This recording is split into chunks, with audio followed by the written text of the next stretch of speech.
Hi, Art Foundations. All right, this is how you are going to set up your board for your portrait.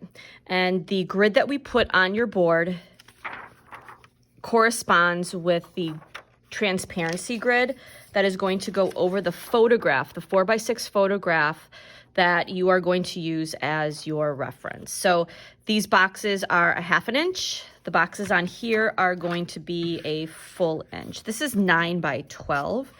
You're gonna have one box or one row, one column, on one side left over. All right, and I'll explain more about this as I go through this process. So in class, you're gonna get one of these rulers, and each of these lines note an inch. So this is how you are going to get a correct grid. I would prefer that you use a mechanical pencil or a pencil that has a very sharp point on it. You're gonna make marks at the top-ish, and you're gonna make some marks at the bottom-ish.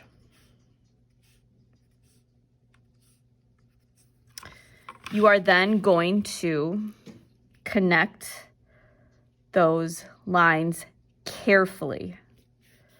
So I'm firmly holding down my ruler, using this as my straight edge, lightly creating my columns.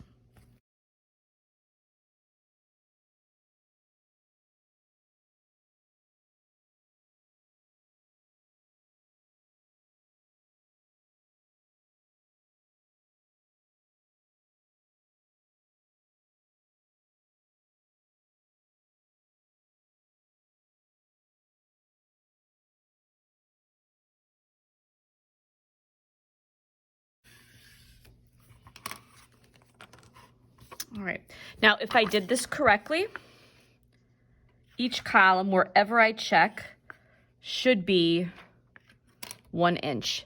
If anything is off, fix it. You have to fix it, or else it's gonna throw off your whole entire grid. Fix it now, be less frustrating later on. So like right here, I am off by like the teensiest bit. That's gonna throw me off. So this line wasn't straight. I'm gonna redraw it now.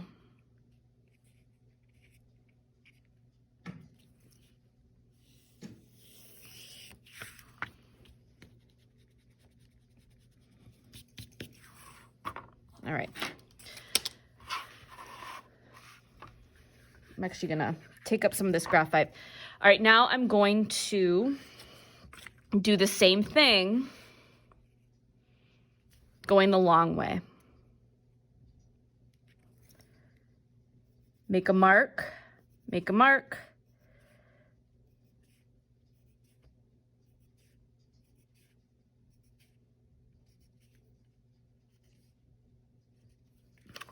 Move this down.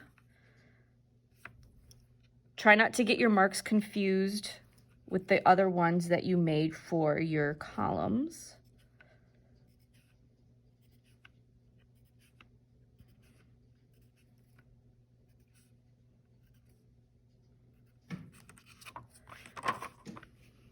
Carefully connect the lines.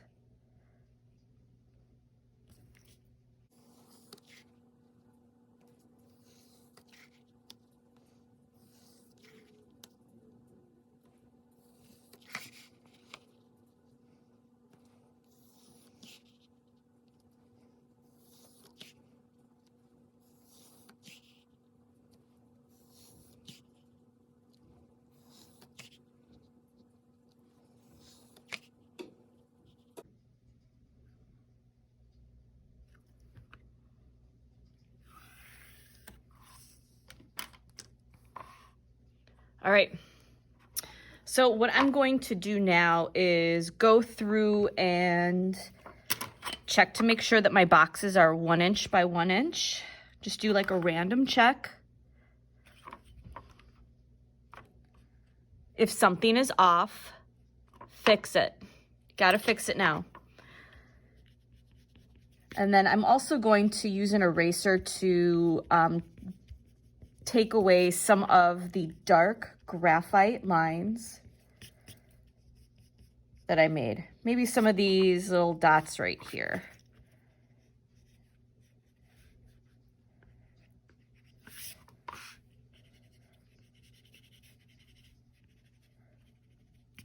Some of those darker graphite areas. All right. So there should be 1, 2, 3, 4, 5, 6, 7, 8, 9 boxes on here. However, there are only 1, 2, 3, 4, 5, 6, 7, 8 boxes, columns right on your transparency. So one of these columns is going to be cut off eventually. So maybe you're going to use this part, this area, as like the area where you try out color pencil techniques, or this is where you show your work. If you're right-handed, put it on the right-hand side. If you're left-handed, you can eliminate this column if you would like to. So that'll be your decision. Now, let's say that your composition is horizontal. You're going to have to make a decision to get rid of the bottom row or the top row, and use that as an area where you create your swatches. This way, 1, 2, 3, 4, 5, 6, 7, 8, 9, 10, 11, 12. This corresponds exactly to the columns right here. So you're good to go as far as that's concerned. What you're now going to do is lightly letter